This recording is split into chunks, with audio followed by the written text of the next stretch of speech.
आपण देवाची पूजा रोज करतो व पूजेच्या सुरुवातीला दीप प्रज्वलित करतो। दिवा लावल्यामुळे आपलं जीवन प्रकाशमय होतं व हिंदू धर्मामध्ये दीप प्रज्वलित करणे खूप शुभ मानले जाते। पण दिवा लावण्याचे नियम माहित असणे सुद्धा गरजेचे असते, नाहीतर पूजा केल्याचं पूर्ण फळ आपणास मिळणार नाही। जो दिवा आपण देवासमोर लावतो तो अशुभ संकेत तर देत नाही ना, हे सुद्धा पाहणे गरजेचे असते। तर मंडळी, तुम्ही देवासमोर लावलेल्या दिव्यामधील तूप किंवा तेल संपूर्ण संपत आहे का अर्धवट तसंच राहत आहे? दिव्यात लावलेली वात संपूर्ण जळते की अर्धवट राहते? का आपल्या जीवनात येणाऱ्या अडचणीचे मूळ हा दिवा तर नाही ना? का तुम्ही अर्धवट राहिलेल्या तेलात किंवा तुपामध्ये दुसरी वात लावून तर दिवा प्रज्वलित करत नाहीत ना? या सर्वाचा आपल्यावर कसा प्रभाव पडतो हा देवाचा संकेत तर नाही ना? या सर्व गोष्टीची माहिती आपण पाहणार आहोत। पूजा साधी असो किंवा होम हवन असो, प्रत्येक पूजेची सुरुवात दिवा लावूनच केली जाते। कोणत्याही कामाची सुरुवात आपण दीप प्रज्वलित करूनच करत असतो। हिंदू धर्मामध्ये देवी देवतांना तेज मानलं जातं, म्हणून तर आपण देवी देवतांचं तेज आपल्या घरामध्ये राहावं म्हणून देवी देवतांचे तेज असणारा दिवा आपण घरामध्ये प्रज्वलित करत असतो। देवासमोर लावणारा दिवा तुम्ही सतत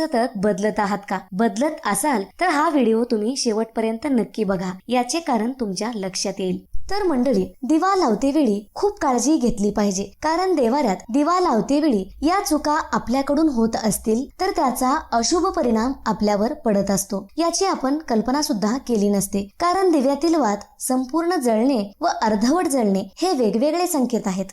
तर मंडळी, आपण देवपूजा करते वेळी सर्वप्रथम देवासमोर दिवा लावतो। पूजा झाल्यानंतर काही वेळांनी दिव्यातील वात अर्धवट जळते व त्या दिव्यात दिवा तेलाचा असेल तर त्यात तेल व तुपाचा असेल तर त्यात तूप अर्धवट राहिलेलं असेल व दुसऱ्या वेळी दिवा लावते वेळी त्याच वातीला प्रज्वलित करणे किंवा उरलेल्या तेलात किंवा तुपात दुसरी वात लावणे हा दोष आहे। तर मंडळी, असं केल्यामुळे दुर्भाग्य कधीही आपली पाठ सोडणार नाही। त्या अर्धवट जळलेल्या दिव्यात पुन्हा थोडेसे तेल टाकून दीप प्रज्वलित केल्यामुळे भगवान प्रसन्न होण्याऐवजी नाराज होतात। देव आपल्यावर रुष्ट असतील तर त्याचा परिणाम खूप भयानक असतो। आपलं कोणतंही काम सुरळीत होत नाही, पैसा घरामध्ये टिकत नाही, विनाकारण धनहानी होते व धन येण्याचे सर्व मार्ग बंद होतात। त्यामुळे देव नाराज होतील असे कार्य करणे कृपया टाळले पाहिजे। त्यामुळे ज्या पण वेळी आपण दिवा लावतो तो दिवा स्वच्छ करून दिवा लावला पाहिजे। तर काही लोकांना अशी सवय असते की काही दिवस झाले की आपला देवाऱ्यातील दिवा बदलतात।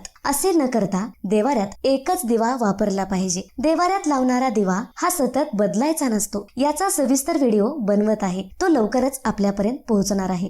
तर मंडळी, दिव्यामधील वात अर्धवट का जळते व दिव्यात तेल व तूप शिल्लक का राहते याविषयी माहिती पाहूयात। आपण देवासमोर दिवा लावतो व देवपूजा झाल्यानंतर आपण अन्य काम करत असतो, तर काही वेळा आपणास दिव्यातील वात व तेल शिल्लक राहिलेलं पाहायला मिळतं। याचं कारण काय? तर हा अशुभ संकेत आहे। याचा परिणाम आपल्या धनावर व स्वास्थ्यावर पडत असतो व आपल्या घरामध्ये नकारात्मक शक्तीचा वास वाढला आहे व ही शक्ती आपल्या पूजेमध्ये विघ्न उत्पन्न करत आहे। तर मंडळी, आपल्या घरामध्ये नकारात्मक शक्ती आपली पूजा संपन्न होऊ देणार नाही। त्या वाईट शक्तीला नाही वाटत की आपल्या घरामध्ये देवाची कृपा व्हावी की आणि घरामध्ये सकारात्मक प्रवाह राहू नये, म्हणून ती सतत प्रयत्न करत असते। कारण एका वातावरणात एकच ऊर्जा राहू शकते, एकतर चांगली नाहीतर वाईट। वाईट शक्तीला कधीच वाटत नाही की तिच्या जागी दैवी शक्तीचा वास राहावा, कारण आपल्यावर देव प्रसन्न राहतील तर त्या वाईट शक्तीला आपल्या घरामधून जावं लागेल। म्हणून ही वाईट शक्ती सतत प्रयत्न करीत असते की घरामध्ये दैवी शक्तीची कृपा होऊ नये म्हणून, व याच्या वाईट प्रभावाने आपला दिवा वारंवार अर्धवट जळत आहे। यासाठी उपाय आपण करणार आहोत। देवाला मनातून श्रद्धा भक्तिभावाने नमस्कार करा व देवासमोर प्रार्थना करा की आमच्या आसपास जेवढीही नकारात्मक शक्ती आहे ते आमच्यापासून दूर ठेवा, अशी प्रार्थना देवासमोर करायची आहे। व ज्यावेळी आपण दिवा लावतो त्यावेळी दिव्याच्या बाजूस गंगाजलाने असे गोल बनवा, त्यामध्ये दिवा ठेवा, कारण गंगाजल खूप पवित्र आहे। गंगेला महादेवाचे वरदान पण मिळालेले आहे। गंगाजलामध्ये कसलीही वाईट शक्ती प्रवेश करणार नाही। गंगाजलामध्ये एवढी ताकद आहे की नकारात्मक शक्तीला सकारात्मक ती बनवू शकते।